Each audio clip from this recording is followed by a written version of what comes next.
ஒரு எழுத்தாளர், ஒரு தயாரிப்பாளர், ஒரு இயக்குனர் இதெல்லாம் தாண்டி இன்னைக்கு அவர் ட்ரெய்லர், டீசர் எல்லாமே பார்த்துருக்காரு. இந்த படத்தை பற்றி அவர் என்ன சொல்ல இருக்காருன்னு கேட்க நாங்கள் ரொம்ப ரொம்ப ஆர்வமாக இருக்கோம். Sir, over to you.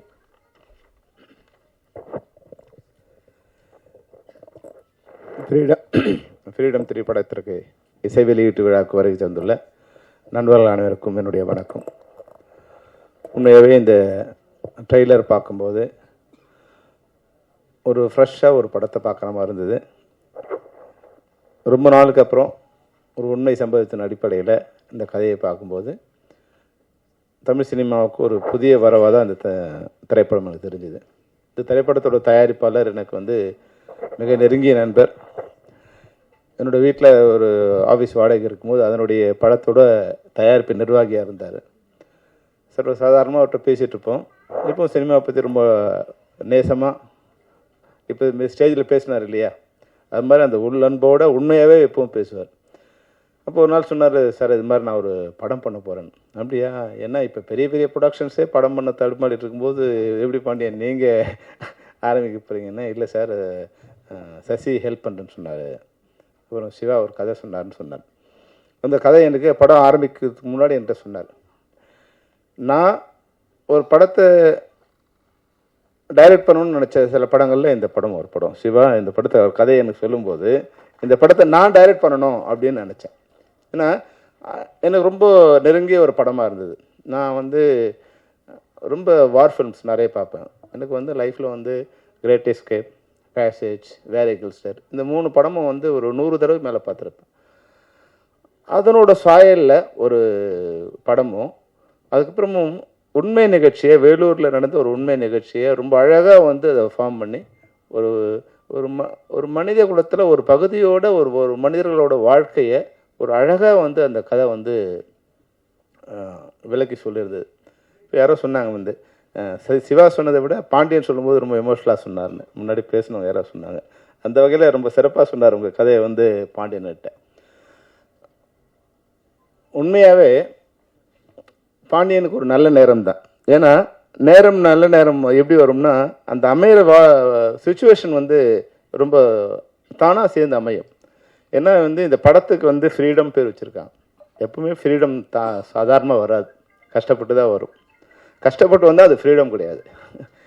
எந்த ஃப்ரீடத்துக்கு நம்ம ஆசைப்படுறோமோ அந்த ஃப்ரீடம் தலைப்பு சில நேரங்களில் அதை நமக்கு தெரியாமல் அதை தீர்மானிக்கும். ஃப்ரீடம் படம் தலைப்பு வைக்கும்போது அது அவர் சிரமப்பட்டு தான் அந்த படத்தை மூவ் பண்ணார்.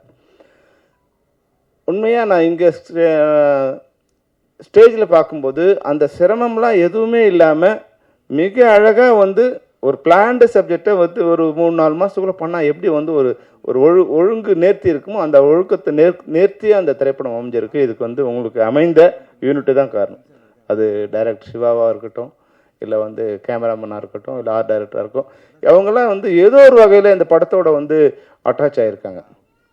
அதுபோல் நம்ம சசி சாரும் தயாரிப்பாளர்களுக்கு மிக இணக்கமான, மிக உண்மையான ஒரு நெருங்கிய நண்பராக இருக்கார். ஏன்னா நான் என்னுடைய உதவியாளர் ஒருத்தருக்கு ஒரு கதையை கேட்டால் அந்த கதை நல்லா இருந்தது. உடனே அவருக்கு ஃபோன் பண்ணி, சசி இது மாதிரி ஒரு கதை இருக்குது கேளுங்க என்ன. நான் ஒரு 10-15 பேருக்கு சொல்லியிருக்கேன். அதில் அடுத்த வாரமே அவராக கூப்பிட்டு கதையை கேட்ட 3 பேரில் சசியும் ஒருத்தர். ஏன்னா நடிகர்கள் நம்ம சொன்ன உடனே கேட்கணும் இல்லை, அந்த கதையை கேட்டு சார் நல்லா இருக்குது நான் பண்ணுறேன், இதில் சின்ன சின்ன கரெக்ஷன் சார் பண்ணுறேன்னு சொல்லியிருந்தார். அந்த வகையில் ஒரு உண்மையான ஒரு மனிதராக, தயாரிப்பாளருக்கு உதவக்கூடிய மனிதராக. அப்புறம் பட்ஜெட் போடும்போது ஒரு விஷயம் அப்போ அந்த தயாரிப்பாளர் சொன்னார், எப்படி அடுத்த படம் எப்படி பண்ணீங்க ராஜான்னு கேட்கும்போது சொன்னார், இல்லை சார் சசி நானும் ஒரு அண்டர்ஸ்டாண்டிங்கில் பண்ணுறோம். அது உண்மையாகவே சசி போல் எல்லா நடிகர்களும் பண்ணான். அது என்ன பண்ணாங்கன்னா, இன்றைக்கி பாருங்கள், இன்றைக்கி திரைப்படங்கள் முன்னாடி ஒரு படம் ஃபஸ்ட் காப்பி ரெடி ஆகிடுச்சுன்னா அது படம் ரிலீஸ் ஆகிடும். ஃபஸ்ட் காப்பி வரைக்கும் தான் தயாரிப்பாளர் கஷ்டம். எப்படியாவது ஃபஸ்ட் காப்பி ரெடி பண்ணிட்டாங்கன்னா அந்த படம் ரிலீஸ் ஆகிடும். ஆனால் இன்றைக்கி ஃபஸ்ட் காப்பி பண்ணுறது ஒரு பெரிய விஷயமே இல்லை. அந்த படத்தை ஃபஸ்ட் காப்பி பண்ண பிறகு அதை ரிலீஸ் பண்ணுறது தான் கஷ்டம். முன்னாடி தயாரிப்பாளர் டிசைட் பண்ணாங்க எங்களுடைய படத்தோட ரிலீஸ் எப்போ அப்படின்னு. அப்புறம் ஹீரோஸ் கொஞ்சம் காலங்களில் ரிலீஸ் பண்ணாங்க. அவங்க டிசைட் பண்ணாங்க, சார் என் படம் இப்படி வந்தால் நல்லாயிருக்கும், பொங்கலுக்கு வந்தால் நல்லாயிருக்கும், தீபாவளிக்கு வந்தால் நல்லாயிருக்கும், இல்லை சம்மர் வெக்கேஷன் வந்தால் நல்லாயிருக்கும் அப்படிங்கிற டிசைட் பண்ணாங்க. ஆனால் இன்றைக்கி தமிழ் சினிமாவில் தயாரிப்பாளரோ இயக்குனரோ இல்லை ஹீரோவோ யாரும் அவங்க டிசைட் பண்ணுறது இல்லை. இது படத்தை முதல்ல ஓடிடி வந்து அவங்க டிசைட் பண்ணுறாங்க. நான் இந்த பட்ஜெட்டு இந்த வருஷம் பட்ஜெட் முடிஞ்சிடுச்சுங்க, ஒரு பெரிய படம், அது படம் முடிஞ்சிடுச்சு, இந்த படம் இப்போ ரிலீஸ் பண்ணணும். நான் ஓடிடி சொல்லிட்டாங்க, இல்லை சார் எங்கள் பட்ஜெட் முடிஞ்சிடுச்சு, நீங்கள் அடுத்த வருஷம் ரிலீஸ் பண்ணீங்க. முடிஞ்ச படத்தை இப்போ வச்சுருக்காங்க. அப்போது இந்த நிலைமை எப்படி வருதுன்னா, அவங்களோட கைக்கு மீறி இந்த செலவு இருக்குது. 100 கோடி 200 கோடி 300 கோடி வரும்போது தயாரிப்பாளர்களால் அந்த இது வந்து ரிலீஸ் பண்ண முடியல. அப்போ வந்து ஓடிடியோ சேட்டிலைட்டோ இல்லை டிஜிட்டல் ரைட்ஸோ இந்த வியாபாரிங்க இந்த படத்தை வந்து ரிலீஸ் பண்ணுறது அவங்க டிசைட் பண்ணுறாங்க. அதுபோல் இல்லாமல் சசி மாதிரியே எல்லா இயக்குனரும் எல்லா நடிகர்களும் அந்த ஷேர் பண்ணி அவங்களோட தமிழ் திரைப்படங்களுக்கு நீங்கள் படம் பண்ணுங்கள், தமிழ் திரையரங்குகளுக்கு நீங்கள் படம் பண்ணுங்கள். ஏன்னா திரையரங்குகள் தான் சினிமாவோட தாய். திரையரங்கத்தில் படம் ரிலீஸ் பண்ணால் தான் அது சினிமா மாதிரி தெரியும். என்ன பெரிய நீங்கள் வெப் சீரிஸ் பண்ணாலும் டைரெக்டாக ஓடிடியில் பண்ணும்போது அது ஒரு பெரிய வேல்யூ வராது. ஆனால் திரையரங்கில் படம் பார்க்கும்போது அந்த டைரக்டருக்கும் ஒரு பெரிய வேல்யூ கிடைக்கும், ஹீரோக்கும் ஒரு பெரிய மாஸ் கிடைக்கும். இப்போ ஜெய்பீம் படம்லாம் வந்து ஒரு வேளை திரையரங்கில் ரிலீஸ் பண்ணியிருந்தா அதனோட ரீச் சார்பட்டா பரம்பரையெல்லாம் திரையரங்கில் ரிலீஸ் பண்ணியிருந்தா அதனுடைய வேல்யூ வந்து மிக பிரம்மாண்டமாக இருந்திருக்கும். அதனால் முதல்ல வந்து என்னோடய வேண்டுகோள் என்னென்னா, இது போன்ற பெரிய பட்ஜெட்டில் பண்ணுறவங்க நீங்கள் உங்களோட சம்பளத்தை எல்லாம் ஓடிடியும் சேட்டலைட்டும் அது மாதிரி லாபத்தில் வச்சுக்கிட்டு தமிழ் திரையரங்கில் தமிழ்நாட்டில் இருக்க திரையரங்கில் அதில் என்ன சேலபிள் இருக்கோ அந்த சேலபிளுக்கு ஒரு படம் பண்ணிங்கன்னா ரிலீஸ் டேட்டு நீங்களே ஃபிக்ஸ் பண்ணிக்கலாம். அப்போ உங்கள் பின்னாடி ஓடிடியும் சேட்டலைட் வருவாங்க. ஆனால் இன்னைக்கு எவ்வளோ பெரிய இயக்குனராக இருந்தாலும் என்ன பெரிய உச்ச நட்சத்திரமாக இருந்தாலும் அவங்கெல்லாம் ஓடிடி என்னைக்கு டிசைட் பண்ண சொல்கிறாங்களோ அன்றைக்கி தான் ரிலீஸ் பண்ண வேண்டிய ஒரு கஷ்டமான ஒரு துர்பாக்கியமான நிலைமை இருக்குது. அது மாதிரி இல்லாமல் சசி மாதிரியே எல்லாருமே வந்து அந்த முறையை ஃபாலோ பண்ணாங்கன்னா இனிமேல் வந்து தமிழ் படங்களுக்கு வந்து வேல்யூ இருக்கும், ஒரு மரியாதை இருக்கும், நம்ம படத்தை நம்மளே ரிலீஸ் பண்ணலாம். இன்றைக்கி இந்த படம் பார்க்கும்போது நான் ஸ்க்ரீனில் பார்க்கும்போது உண்மையாகவே ஒரு கஷ்டப்பட்ட ஒரு சமூகம், ஒரு மனித குலத்தில் ஒரு சமூகம் எப்படி தன்னுடைய சுதந்திரத்துக்காக எப்படி போராடுது, அது சுதந்திரம் சொந்த நாட்டில் எப்படி மறுக்கப்படுது, நட்பாக வந்த நாட்டில் எப்படி மறுக்கப்படுது. இப்போ நான் வந்து லாஸ்ட் இயர் வந்து ஜனவரி மாதம் வந்து யாழ்ப்பாணம் போயிருந்தேன். போகும்போது அங்கே எல்லாமே இருக்கிற ஒரு 1000 கிலோமீட்டருக்கு நாங்கள் வந்து ஒரு வாரம் வந்து எல்லா இடத்துக்கும் சுற்றி அங்கே ட்ராவல் பண்ணோம். போகும்போது இந்த முள்ளிவாய்க்காலில் போய் நாங்கள் வந்து ஒரு 2 ஹவர்ஸ் அங்கே அப்படியே நின்றுட்டே இருந்தேன். என்னை கூப்பிட்டு வந்த நண்பருக்கு ஏன் நான் அங்கே நிற்கிறேன்னு தெரியல. ஆனால் நான் அங்கே கண்ணை மூடி பார்க்கும்போது அந்த மரண ஓலமும் என் கூடவே வந்து ஒரு 1.5 லட்சம் பேர் அப்படியே ட்ராவல் பண்ணுற மாதிரி அந்த முள்ளிவாய்க்கால் அந்த கடற்கரையிலையும் அந்த கால்வாய்க்கல்லையும் அந்த பனங்கால்கள்லையும் வந்து ஒரு 1.5 லட்சம் பேரோட மரண ஓலம் அப்படி கேட்டுகிட்டே இருக்கு. கண்ணை மூடுனா அந்த கண்ணில் நினைவில் வரா மாதிரியே இருக்கும். அப்போது ஒரு மனித குலத்தில் ஒரு மிகப்பெரிய கொடூரம் நடந்து இன்றைக்கி வந்து நான் போகும்போது ஒரு 15 வருஷம் ஆயிருக்கும். 2024 போனால் 2009 நடந்த விஷயம். ஒரு 15 வருஷத்துக்கு அப்புறம் மரண அமைதி அப்படியே அங்கே இருக்குது. ஆனால் அந்த மரண ஓலம் கேட்டுகிட்டே இருக்குது. அதுக்கான நியாயம் இன்னை வரைக்கும் வந்து எந்த புத்தகத்துலேயும் கிடைக்கல. அங்கேருந்து வந்த அங்கேயும் வாழ முடியல, அங்கேருந்து வந்த தொப்புள் கொடி ஒருவனும் வாயில் சொல்லிக்கிறோம், பேப்பரில் எழுதுகிறோம், மேடையில் பேசுகிறோம். ஆனால் அங்கேருந்து வர்றவங்களுக்கு என்ன மாதிரியான இங்கே நிலைமை இருக்குது, இங்கே வேறு ஏதோ ஒரு பிரச்சனை நடக்கும்போது என்ன மாதிரியான சூழ்நிலை அவங்கள மாட்டிக்கிறாங்க அப்படின்போது நான் வந்து இது போன்ற ஒரு திரைப்படத்தை எடுக்கும்போது என்னோடய லைஃபே வந்து ஏறக்குறைய க்ளோஸ் ஆகிற ஒரு சுச்சுவேஷன் வந்துடுச்சு. ஃப்ரீடம்ங்கிறது வந்து இந்தியாவில் ரொம்ப கஷ்டம். இந்தியாவில் திரைப்படங்களை உண்மை சம்பவத்தை எடுக்கிறது ரொம்ப கஷ்டம். இங்கே நீங்கள் என்ன வேணாலும் பொய் சொல்லலாம், என்ன வேணாலும் ஆபாசமாக எடுக்கலாம், எவ்வளோ வந்து கற்பனைகள் சொல்லலாம், மூட நம்பிக்கைகளை சொல்லலாம். ஆனால் உண்மையை சொல்லி படம் எடுக்கிறது ரொம்ப கஷ்டம். உண்மை எல்லாருக்கும் வலிக்கும், எதிர்கட்சிக்கும் வலிக்கும், ஆளுங்கட்சிக்கும் வலிக்கும், அதிகார வர்க்கத்துக்கு வலிக்கும், மீடியாவுக்கும் வலிக்கும். அந்த உண்மை வந்து தங்களை சம்மந்தப்படும் போது அந்த உண்மை யாரும் ஏற்றுக்கிறது இல்லை. அப்போது அதிலிருந்து நான் ரொம்ப ஸ்டாப் பண்ணிட்டேன். வேண்டாம், உண்மை கதைகளை எடுத்து நம்ம வாழ்க்கையை இனிமேல் வந்து நம்ம சிரமப்படுத்திக்க வேணாம். ஆனால் இதில் பார்க்கும்போது அடுத்து ஒரு உண்மை கதையை பார்க்கும்போது அதை தொடர்பாக இந்த சம்பவங்கள் அமைஞ்சிருக்கும் பார்க்கும்போது மிக இமோஷனலாக இது அந்த சென்சாரில் மாட்டாமல் எந்த அளவுக்கு வந்து நமக்கு சட்டம் அனுமதிச்சிருக்கோ அந்த அளவுக்கு அந்த உண்மையை சொல்லி அதை வந்து வெளியே கொண்டு வந்திருக்காங்க. உண்மையாக வந்து சசிகுமாருக்கும் சத்யசிவாவுக்கும் என்னுடைய நண்பர் பாண்டியனுக்கும் அதில் ஹீரோயின் நடித்த லிஜோமலுக்கும் படத்தில் காமெடி இருக்கோ இல்லையோ மணிகண்டன் வந்து ஒரு 1/2 hour ஒரு காமெடி ஷோ நடத்திட்டு போனார். சாரி ஆண்டனி மன்னிச்சுக்கணும். ஆண்டனி வந்து ஒரு காமெடி ஷோ ஒன்று இது பண்ணார். அவர் சொல்லும்போது காமெடியாக இருந்தது, ஆனால் அதுக்கு பின்னால் இருக்க உண்மை எவ்வளோ வந்து அவங்க ரத்தம் சிந்திருக்காங்கன்னு தெரியுது. 2-3 தடவை சொல்லிட்டாங்க சிவா உன்னை பற்றி ரொம்ப நாசுக்காக சொன்னார். கிள்றது தெரியாமல் கிள்ளுவார், அடிக்கிறது தெரியாமல் அடிப்பார். அந்த அளவுக்கு. ஏன்னா இயக்குநர்களுக்கு வந்து தமிழ் சினிமாவோட சாபம் என்னன்னா, இது இன்னும் கொஞ்சம் ஆர்கனைஸ்ட் ஆகலை. எல்லா வேலையும் நம்மளே பண்ணணும். நம்ம வந்து ப்ரொடக்ஷன் வேலையிலேருந்து, காஸ்டியூம் ஒர்க்கிலேருந்து, மேக்கப்லேருந்து, ஆர்ட் டைரக்டர்லேருந்து, அவங்கள அசம்பிள் பண்ணுறதுலேருந்து, அவங்களுக்கு சாப்பாடு வந்ததா, சரியான நேரத்துக்கு வந்ததா, ஏன் வரல, யார் வந்தாங்க, வந்தவங்க வந்து வந்தவங்களுக்கு ஷார்ட் எடுக்கணுமா, வராதவங்க வந்து கோச்சு போயிடுவாங்களா, இல்லை வந்தவுடனே யாருக்கு ஷார்ட் எடுக்குது, இது மாதிரி பல்வேறு டார்ச்சர்களில் வந்து டைரக்டர்கள் இருக்கிறதால நான் பெரும்பாலும் வந்து அந்த ரஃபாக ஒரு முகப்படி நான் போட்டுப்பேன். அப்போ தான் நம்ம பக்கத்தில் யாரும் வரமாட்டாங்க. இல்லைன்னா நம்மளை ஷார்ட் எடுக்க விட மாட்டாங்க. அவங்கவுங்க ஆளாளுக்கு ஒரு அட்வைஸ் பண்ணிகிட்டே இருப்பாங்க. இந்த தமிழ் சினிமாவில் டைரக்டருங்கிறது வந்து ரொம்ப கஷ்டமான வேலை. வர்றவங்கலாம் அட்வைஸ் பண்ணுவான், சார் இந்த ஷார்ட் இப்படி இருந்தால் நல்லாயிருக்கும், அப்படி இருந்தால் நல்லாயிருக்கும் அப்படின்னு சொல்லுவான். அப்புறம் போன பிறகு அந்த ஹீரோ பக்கத்தில் போய் நின்றுட்டு அங்கே எங்கேயோ ஒன்று சொல்லுவான். நம்ம பிளான் பண்ணி ஒரு 4 நாள் ஃபைட் எடுக்குது, ஒரு 2 நாள் எடுக்கலாம் நினைக்கும் போது ஹீரோ பக்கத்தில் போய் நிற்பான் ஒருத்தன். சார் டைரக்டர் சுத்துறார் சார் டைரக்டர் அப்படின்றான். உடனே வந்து ஹீரோ நம்ம பக்கத்தில் வருவார். சொல்லணும், என்னப்பா நீ பிரம்மாண்டமாக எடுப்பான்னு சொல்லி வந்தால் ஏன் ப்ரொடியூசர் தான் சொன்னாரா? நமக்கு தெரியும் இந்த படத்தில் எவ்வளோ, இந்த ஃபுட்டேஜ் எவ்வளோ வரப்போகுது, இதுக்கு எவ்வளோ நேரம் இருந்தால், எவ்வளோ கால்ஷீட் டைம் இருந்தால் போகுது நமக்கு தெரியும் இல்லையா? ஆனால் அவங்க என்ன நினைப்பாங்கன்னா, ஏதோ நம்ம சுற்றுறோம் அப்படிங்கிறவங்க நினைப்பாங்க. அது மாதிரி பல்வேறு விதமான இந்த கூட எல்லாருக்கும் ஒரு கூட 2 பேர் வருவாங்க. அவங்க வந்து படத்துக்கு எந்த விதத்திலும் உதவியாக இருக்க மாட்டாங்க, எல்லாம் உபத்திரமாக இருப்பாங்க. அது ஹீரோ கூட 2 பேர் வருவாங்க, ஹீரோயின் கூட 2 பேர் வருவாங்க, நாசம் பண்ணிவிடுவாங்க நம்மளை. அங்கே போய் நின்றுட்டு, சார் அவங்களுக்கு 2 ஷாட்டு எக்ஸ்ட்ரா எடுத்துட்டாங்க சார். அவர் ரொம்ப நல்லா, சார் நேற்று நைட்டு அவர் ஒரு டபுள் ஆக்ட் ஹீரோ வச்சு படம் எடுத்தால் நம்ம செத்தோம். அது பெரிய ஹீரோவாக இருந்தாலும் சரி, சின்ன ஹீரோவாக இருந்தாலும் சரி, செத்தோம். அது மாதிரி டபுள் ஹீரோயின் போட்டு படம் எடுத்தாலும் படம் முடிகிற வரைக்கும் நம்ம வாழ்க்கையில் ஆயுசு முடிஞ்சு போயிடும். அவங்க காஸ்டியூம் நல்லா இருந்து வச்சு நம்ம போய் கடையில் எடுக்க போகிறது கிடையாது. காஸ்டியூமர் எதோ எடுத்துகிட்டு வருவோம், அந்த கலர் கொஞ்சம் பிரைட்டாக இருக்கும். இன்னும் இங்கே காஸ்டியூமர் சொல்லுவான், அம்மா பார்த்தீங்களா அவங்களுக்கு ஒன்று அவங்க கோச்சிட்டு போய் உட்காந்துப்பாங்க. ஏன் கோச்சிட்டாங்கன்னு தெரியாது, கோச்சிட்டாங்களா இல்லையான்னு தெரியாது. அப்போ அவங்கள போய் சரி பண்ணி கூப்பிட்டு வரணும். இதெல்லாம் வந்து டைரக்டருக்கு ஒரு டார்ச்சரான இது இருக்கும். அப்போ இதையெல்லாம் சமாளிக்கிறதுக்கு பெரும்பாலும் டைரக்டருக்கு என்ன பண்ணுவாங்கன்னா, ஒரு ரஃப்பாக இருக்க மாதிரி அந்த நேரத்தில் வந்து கொஞ்சம் வல்கராக பேசுகிறதோ இல்லை சத்தமாக பேசுகிறதோ அப்படி வந்துடுச்சுன்னா பக்கத்தில் வரவன் கத்துவான், அவன் ஒரு கத்துவான்பா அவங்ககிட்ட விட்டுருப்பா அப்படின்னு சொல்லி நம்மளை கொஞ்சம் ஃப்ரீடமாக விடுவாங்க. அது மாதிரியான ஒரு போர்வையாக தான் சிவாவுக்கு இருக்குன்னு நினைக்கிறேன். ஏன்னா சிவா பார்க்கும்போது ரொம்ப ஸ்மூத்தான ஒரு நண்பராக தான் இருக்கார். அந்த வகையில் இந்த படம் உண்மையாகவே ஒரு சிறந்த படம். பத்திரிகையாளர்களுக்கும் இணைய நண்பர்களுக்கும் ஒரு வேண்டுகோள் என்னென்னா, இப்போ எல்லாமே முன்னாடி மாதிரி படம் பார்த்து அது பிக்கப் ஆகுது, அந்த இதெல்லாம் இல்லவே இல்லை.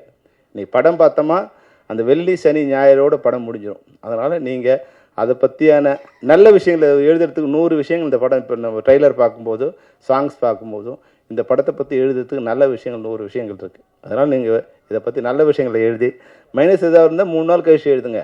எப்படி அதுக்குள்ளே பெட்டி வந்து திரும்பி வந்துடும். நீங்கள் வந்து எங்களுக்கும் படம் ஓட வேண்டிய அவசியம் இல்லை. நாங்கள் எதிர்பார்க்குறதே இப்போ வந்து வெள்ளி சனி ஞாயிறு தான். அதுக்கப்புறம் வந்து தேட்டருக்காரங்க தான் படம் ஓடுது தவிர ப்ரொடியூசருக்கு ஒன்றும் ஓட போகிறது இல்லை. அதில் ஓடி படம் வந்து யாரும் ஷேர் கொடுக்க போகிறதில்ல. எங்களுக்கு அந்த 3 நாள் ஓடினா சரியாக போயிடுங்கிற மாதிரி தான் இன்னைய நிலைமை இருக்குது. அதனால் நீங்கள் ஒரு 3 நாள் வெயிட் பண்ணுங்கள். முதல் நாள் 24 ஹவர்ஸ்னு சொன்னேன். அப்புறம் ஒருத்தர் ஃபோன் பண்ணி சொன்னார், ஒரு ப்ரொடியூசர், என்னப்பா நீ 24 மணி நேரம் கழிச்சு போட சொன்னேன். சொன்னால் ஒரு 72 மணி நேரம் கழிச்சு சொல்லியிருக்கலாம் இல்லை, அதுக்குள்ளே நம்ம முதல்ல தேத்திடலாம்ப்பா அப்படின்னு. அதனால் உங்களுக்கு ரெக்வஸ்ட் என்னென்னா, ஒரு திங்கட்கிழமை உங்களோட ரிவ்யூ போடுங்க. அதுக்கப்புறம் நல்லது கெட்டது பார்த்து அவங்க ஜனங்க பார்க்க வரட்டும்.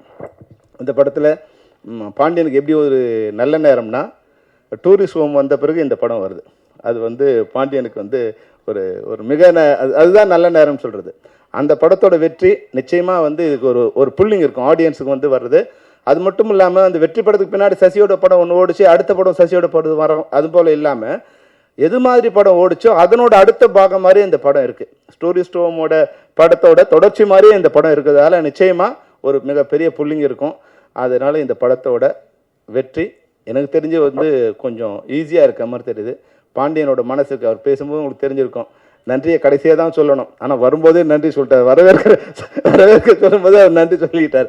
ஏன்னா அவர் மனதெல்லாம் நன்றி நிறைந்திருக்க நன்றி உள்ள மனிதர் பாண்டியன். அதனால் அந்த வார்த்தையிலேயே அவர் நன்றி சொன்னார். அவர் வாழ்வாங்க வாழணும். இந்த படம் அவர் முதல்ல முதல் படமாக எடுத்திருக்காரு. இந்த படம் வெற்றி படமாகி பல படங்களை பாண்டியன் தயாரிக்கணும். அதில் வந்து எல்லா திரைப்பட கலைஞர்களும் தொழிலாளர்களும் தொழில்நுட்ப கலைஞரும் வாழணும். சசி கூட வந்து சினிமாவை நேசிக்கின்ற ஒரு மிகச்சிறந்த மனிதர். அவர் வாழ்க்கையில் பல்வேறு சிரமங்கள் வந்திருக்கலாம், வெற்றி வந்திருக்கலாம், தோல்வி வந்திருக்கலாம். ஆனால் அதையெல்லாம் வந்து வாழ்க்கையோட ஒரு ஜர்னியாக எடுத்துக்கிட்டு எதை பற்றியும் கவலைப்படாமல் அழகாக வந்து ஒரு நதி போல் அவர் வந்து பயணம் பண்ணிகிட்டே இருக்கார். அந்த சசிக்கு என்னோடய வாழ்த்துக்கள். திரைப்படத்தில் நடித்த அனைத்து தொழில்நுட்ப கலைஞர்களுக்கும் தொழில்நுட்ப கலைஞர்களுக்கும் குறிப்பாக கேமராமேனுக்கும் ஆர்ட் டைரக்டருக்கும் அந்த இது உங்களோட ஆர்ட் டைரக்ஷனில் அந்த இது பார்த்தேன். அகதிகள் முகாம் ரொம்ப இயல்பாக பெரிய செலவு இல்லாமல் ரொம்ப இயல்பாக வந்து அந்த இதோடு சேர்ந்துருந்து படம் பார்க்கும்போது ஒரு உண்மையான இடத்துல உண்மையான கதை அதுக்கு வேற ஒரு சாயம் போட்டிங்கன்னா அது வந்து நான் வெளியே வந்துடும். ஆடியன்ஸ் வந்து கதையை விட்டு வெளியே போடுவாங்க. அதுக்காக உண்மையாக ஒரு குடிசை மாதிரி இருந்தால் அது வந்து ஒரு அக்லினஸ் வந்துடும். அப்படி இல்லாமல் ஒரு உண்மையை வந்து அழகாக வெளிச்சம் போட்டு கட்டுற மாதிரி இருந்து உண்மையான இடம் மாதிரியும் தெரிஞ்சது. அது வந்து ஒரு பிரம்மாண்டமான ஒரு இதுவாக வந்தது. மனதுக்கு பாரம் கொடுக்குற ஒரு விஷயமா வந்தது. அது போலீஸ் ஸ்டேஷனாக இருக்கட்டும், ஜெயிலாக இருக்கட்டும், எல்லாமே வந்து ஒரு இதுவாக இருந்தது. அதுபோல் வந்து உதயகுமார் வந்து நீங்கள் சில காட்சியில் வந்து விசாரணை படம் பார்க்கும்போது எப்படி வந்து ரியாலிட்டி இருந்ததோ அது போல் வந்து ரொம்ப பியூட்டிஃபுல்லாக அந்த இமோஷனில் வந்து அழகாக வந்து உங்களுக்கு வெளியே கொண்டு வந்தீங்க. அந்த வகையில் உங்களுக்கு நன்றி. மிகச்சிறந்த பாடல்களை எழுதின கவிஞர்களுக்கும் மிகச்சிறந்த இசையை கொடுத்த ஜிப்ரான் வந்து இதுவாக சொன்னாங்க. அவர் வந்து ஏழைகளின் இளையராஜா வந்து ஜிப்ரான். ஏன்னா ரொம்ப தயாரிப்பாளர் பெரிய சிரமம் இல்லாமல் அந்த அளவுக்கு அந்த நேர்த்தியான இசையை சாதாரண திரைப்படங்களுக்கு கூட ஒரு கொடுக்கக்கூடிய ஒரு மிகச்சிறந்த உள்ளம் படைத்த ஒரு நல்ல கலைஞன். நிச்சயமாக வந்து தமிழ் சினிமாவில் உங்களுக்கு ஒரு நல்ல இடம் இருக்குது ஜிப்ரான். என்னைக்காவது ஒரு நாள் உங்களை வந்து சேரும். நீங்கள் கவலைப்படாதீங்க. உங்கள் வெற்றிக்கும் உங்கள் உழைப்புக்கும் உங்களை வந்து சேரும். இந்த ஃப்ரீடம் மிகப்பெரிய விடுதலையை தமிழ் சினிமாவுக்கு கொடுக்கணும். விடுதலை போல் வெற்றி அடைந்து தமிழ் சினிமா ஓடிடியும் சேட்டிலைட்டும் பல்வேறு ஜெயிலில் அடைபட்டுருக்கு. அதையெல்லாம் உடைச்சிக்கிட்டு திரைப்படம் கலைஞர்கிட்ட இருந்து மக்களுக்கு நேரடியாக வந்து சேர ஒரே ஒரு ஃப்ரீடத்தை இந்த திரைப்படம் கொடுக்க வேண்டும் கூறி அனைவருக்கும் வாழ்த்துக்களை கூறி விடைபெறுகிறேன். நன்றி, வணக்கம். Thank you so much sir. பேசும்போது இயக்குனரின் குரலாக இருந்தீங்க, தயாரிப்பாளரின் குரலாக இருந்தீங்க, ரொம்ப ஜெனரஸாக பேசுனீங்க. மீண்டும் உங்களுக்கு ஒரு பெரிய நன்றி. Thank you so much. ரொம்ப ரொம்ப ஸ்வீட் ஆஃப் யூ. ஒவ்வொருத்தங்களையும் மென்ஷன் பண்ணி நீங்கள் சொன்னீங்க. அதே மாதிரி முதல் படம் ஜூலை 10 வெளியாகுதுங்கும் போது உங்களுடைய மனநிலை எப்படி இருக்கும் அப்படிங்கிறது எங்களால் புரிஞ்சுக்க முடியுது. மீண்டும் உங்களுக்கு ஒரு பெரிய வாழ்த்துக்கள். இன்னும் நிறைய படங்கள் நீங்கள் பண்ணிக்கிட்டே இருக்கணும். அண்ட் நீங்களே பேசும்போது சொன்னீங்க உங்களுடைய குரு வந்து சிவா சார் அப்படின்னு சொல்லிட்டு நீங்கள் பேசிட்டீங்க. அடுத்ததாக சார் பேசணும்னு நாங்கள் ஆசைப்படுறோம். ஸோ அவருடைய சிஷ்யர் வந்து எந்த மாதிரி ஒரு படம் எடுத்திருக்கிறாரு, இந்த டீசர் ட்ரெய்லர் பார்க்கும்போது அவருக்கு என்ன தோணி இருக்குங்கிறத நாங்கள் கேட்கணும்னு ஆசைப்படுறோம். Siva sir, with no further ado, we would like to hear from you about the film.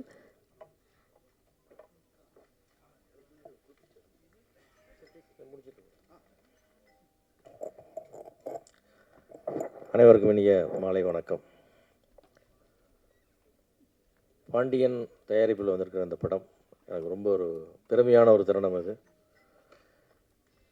Pandian வந்து என்னுடைய நிறுவனத்தில் நீண்ட நாள் பணியாற்றியிருக்கிறார். இந்த தயாரிப்பு நிர்வாகிகள் என்ன பிரச்சனை இருக்குன்னு கேட்டிங்கன்னா, திறமையானவன் நேர்மையானவனாக இருக்க மாட்டாங்க, நேர்மையானவன் திறமையானவனாக இருக்க மாட்டாங்க. இந்த ரெண்டுமே சேர்ந்தது தான் பாண்டியன். உச்சகட்டமான ஒரு நேர்மைக்கு எடுத்துக்காட்டுன்னா அது பாண்டியனை சொல்லலாம். அப்படி ஒரு ஹார்ட் ஒர்க்கர், திறமையானவர், அன்பானவர், ரொம்ப ரொம்ப ஒரு எமோஷனலாக கனெக்ட் ஆகிறவர். உடனே டக்குன்னு சத்தமாக ஏதாவது சொல்லிட்டா உடனே கண்ணில் தண்ணி வந்துடும். அந்த மாதிரி ஒரு மென்மையான ஒரு இதயத்துக்காரன். ஸோ பாண்டியன் வந்து இந்த படத்தை ஆரம்பிக்கும் போது என்னடா செஞ்சிருவியா அப்படின்னு கேட்டேன். இல்லை சார் பண்ணிடுவேன் அப்படின்னா. சரி, ஓகே. அந்த மாதிரி வந்து ஒரு கொஞ்சம் போராட்டமாக இருந்தாலும் கூட கொஞ்சம் சரியான பாதை கொண்டு வந்து எடுத்து மூணாவது இன்றைக்கி ரிலீஸ் கொண்டு வந்ததில் கண்டிப்பாக பாண்டியனுடைய ஒரு அண்ணன் சாணத்திலிருந்து நான் வந்து அதை ரொம்ப பெருமைப்படுறேன். பாண்டியனுக்கு இனிமேல் இந்த படம் வந்து நிச்சயமாக லாபகரமாக அமையும். இன்றைக்கி உள்ள சூழ்நிலைகள் நல்லாவே இருக்குது. இந்த படத்துக்கான எதிர்பார்ப்புகளும் ஓரளவுக்கான வியாபாரமும் அந்த வகையில் பாண்டியன் வியாபாரம் வந்து அடுத்தடுத்து படங்கள் எடுத்து நிறைய வெற்றிகளையும் புகழையும் பணத்தையும் சம்பாதிக்கணும் என்னோடய வாழ்த்துக்களை நெஞ்சார தெரிவிச்சுக்கிறேன். இந்த நாயகன் ஜிப்ரான் நம்ம தமிழ் சினிமாவில் ரொம்ப ஒரு இம்பார்ட்டன்ட் ஒரு குறிப்பிடத்தக்க மியூசிக் டைரக்டர், ஒரு விரல் விட்டு எண்ணக்கூடிய தயாரிப்பு மியூசிக் இசையமைப்பெல்லாம் ஒரு முக்கியமான ஒருத்தர். குறிப்பாக வந்து பின்னணி இசையில் வந்து மிகச்சிறப்பான பங்களிப்பை தொடர்ந்து கொடுத்துட்ருக்கிறவர். அதனால் இந்த படத்துக்கு பின்னணி இசை மிகச்சிறப்பாக இருக்கும்னு நம்ம பார்த்த வரைக்குமே ரொம்ப ஒரு இம்ப்ரெசிவாக இருந்துச்சு. வாழ்த்துக்கள் அவருக்கு. வர சத்யசிவா ஒரு சடனாக நம்முடைய எல்லார் கவனத்தையும் கவர்ந்தார். ஒரு சின்ன இடைவெளி, மீண்டும் ஒரு ஒரு சின்ன தொய்வுக்கு அப்புறம் வந்திருக்கார். கண்டிப்பாக அந்த படத்தை வந்து முழு மூச்சோட உயிர் மூச்சாக அதை பணியாற்றியிருப்பார். அவருடைய கழுகு பார்வையிலிருந்து அந்த படத்தில் எந்த தவறும் நடந்திருக்காது. நிச்சயம் ஜெயிப்பார் என்று நம்புகிறேன், வாழ்த்துகிறேன். படத்தில் பணியாற்றிய எல்லா கலைஞர்களுக்கும், மற்ற ஆர்டிஸ்ட், கேமராமேன் எல்லாத்துக்கும் வாழ்த்துக்கள். குறிப்பாக வந்து பல மேடைகளில் சொல்லியிருக்கேன், நான் மிகவும் நேசிக்கக்கூடிய மதிக்கக்கூடிய சசிகுமார் அவர்கள். அவருடைய வெற்றியை வந்து எப்போவுமே நான் ரொம்ப பர்சனலாக பார்ப்பேன். அதை நான் கொஞ்சம் எல்லா படம் ரிலீஸ் ஆனால் நம்ம ஏப்பா அப்படின்னு கேட்டு விட்ருவோம். அவர் படம் ரிலீஸ் ஆனால் மட்டும் நான் காலையிலேருந்து ஏதோ நான் டிஸ்ட்ரிபியூட்டர் மாதிரி ப்ரொடியூசர் மாதிரி 4 தியேட்டருக்கு ஃபோன் பண்ணி என் ஃப்ரெண்ட்ஸ் எல்லாம் கேட்டுட்ருப்பேன். நைட் வரைக்கும் பிக்கப் ஆச்சா எப்படி இருக்குது, ரூரல் எப்படி இருக்குது, சிட்டி எப்படி இருக்குன்னு கேட்டிருப்பேன். என்ன காரணம்னா அவர் ஜெயிக்கணும் அப்படின்ட்டு. ஏன்னா அவருடைய அர்ப்பணிப்பு, அவருடைய நேர்மை, அதுக்கெல்லாம் வந்து கண்டிப்பாக வந்து ஒரு மனிதன் நீண்ட காலத்துக்கு போராட முடியாது இல்லையா. அதனால் அது சீக்கிரமாக அந்த பெரிய வெற்றி ஒன்று வந்து அவருடைய அந்த ஒரு பெரிய உற்சாகத்தையும் ஊக்கத்தையும் அவருக்கு இந்த சினிமா கொடுத்துடணும் சீக்கிரம் அப்படின்னு நான் நினைப்பேன். அது அப்பப்போ நடந்தது, சின்ன சின்னதாக. பெருசாக ஒன்று நடந்து இப்போது நல்ல மகிழ்ச்சியாக ஒரு சுற்று பெருத்தே வந்து கொண்டிருக்காரு எங்களுக்கு சசிகுமார் சார். அடுத்த படம் கெட்டப்பன்னு சொல்லிக்கலாம் சார், ஒன்றும் பிரச்சனை இல்லை. ஆனால் நீங்கள் மகிழ்ச்சியாக இருக்கீங்கன்னு தெரியுது சார், ரொம்ப சந்தோஷமாக இருக்குது. இந்த படத்தில் பார்க்கும்போது ரொம்ப நல்லாயிருக்கு. ஆனால் அப்படியே பார்த்தோம்னா அப்படியே டூரிஸ்ட் ஃபேமிலியோட சீரியஸ் வெர்ஷன் மாதிரி ஒன்று ஃபீல் பண்ணோம். ரொம்ப நல்லா இருந்தது, உங்களுடைய தோற்றம் எல்லாமே நல்லா இருந்தது. அது சசிகுமார் சார் எப்படின்னு கேட்டிங்கன்னா, அது அவருக்கு எவ்வளோ வயசு இருக்கோ அவ்வளோ வயசுக்கு நடிச்சிட்டே இருப்பார். அது என்ன ரோல்னால் தெரியாது, நடிச்சிட்டே இருக்க போகிறாரு. அந்தளவுக்கு மக்களுக்கு பிடித்தவர், சினிமாக்காரங்களுக்கு பிடிச்சவர். அவரும் சினிமாவை அவருக்கு ரொம்ப நேசிக்கிறார். அவர் சினிமாவோட வேறு ஒன்றும் செய்ய தெரியாது. அவருக்கு 100 கோடி கொடுத்தாலும் அவர் போய் தொழில் பண்ணுங்கன்னா பண்ண மாட்டார். திருப்பி சினிமாவில் வந்து பெருசாக ஒன்று எடுப்பார். அந்த மாதிரி ஒரு சுபாவம் அவர். அதனால் அவருடைய வெற்றி வந்து நான் ரொம்ப பர்சனலாக நான் இப்போவே நான் டச் பண்ணுற மாதிரி பார்த்துக்குவேன். அவருடைய டூரிஸ்ட் மேலே வெற்றி அடையும் பொழுது ஒரு 2-3 தடவை திரையரங்களை பார்க்கும்போது ஒரு வாட்டி வந்து நான் வந்து எப்படி சொன்னால் அவரோட வெல்விஷராக, அவரோட ரசிகராக தான் அந்த படத்தை நான் பார்த்தேன் ஒரு முறையும். அந்த படம் சினிமாவுக்கே ஒரு பெரிய ட்ரெண்ட் செட்டிங்காக வந்து அமைஞ்சிருக்கு. எல்லாத்துக்கும் ஒரு தளர்ந்து போன சினிமாவுக்கு ஒரு பெரிய உற்சாகத்தை தூக்கி கொடுத்துருக்கு. அந்த மாதிரி வந்து அதை தொடர்ந்து ஃப்ரீடம் அதே வரிசையில் வந்து இன்னொரு வெற்றியும் கொடுத்து, இன்னும் மேலும் நிறைய உற்சாகங்களை கொடுத்து, வெற்றி கொடுத்து, லாபத்தை கொடுத்து, ஒரு தமிழ் சினிமாவுக்கு இன்னொரு பெரிய ஒரு பூஸ்டிங் ஃபில்மாக இருக்கணும் அப்படின்னு நான் நம்புகிறேன். அது மாதிரி இருக்கணும்னு என்னுடைய வாழ்த்துக்களை தெரிவிச்சுக்கிறேன். மற்ற அமைப்பாளர் அனைவருக்கும் என்னுடைய நன்றி. அது அவசரம் என்னுடைய செயற்குழு கூட்டத்துக்கு போயிட்டுருக்கிறதால இதோட இந்த இடத்துல உங்களோட மன்னிப்பு கேட்டுக்கொண்டு விடைபெற்றுக் கொள்கிறேன். நன்றி, வணக்கம் சார். தேங்க்யூ ஸோ மச் நீங்கள் வந்ததுக்கு. பட் நீங்கள் கிளம்புறதுக்கு முன்னாடி எல்லாரோட இணைஞ்சு ஒரு குரூப் பிக்சர் மட்டும் எடுக்கணும் அப்படின்னு ஆசைப்படுறோம். இந்த moment we really wanted to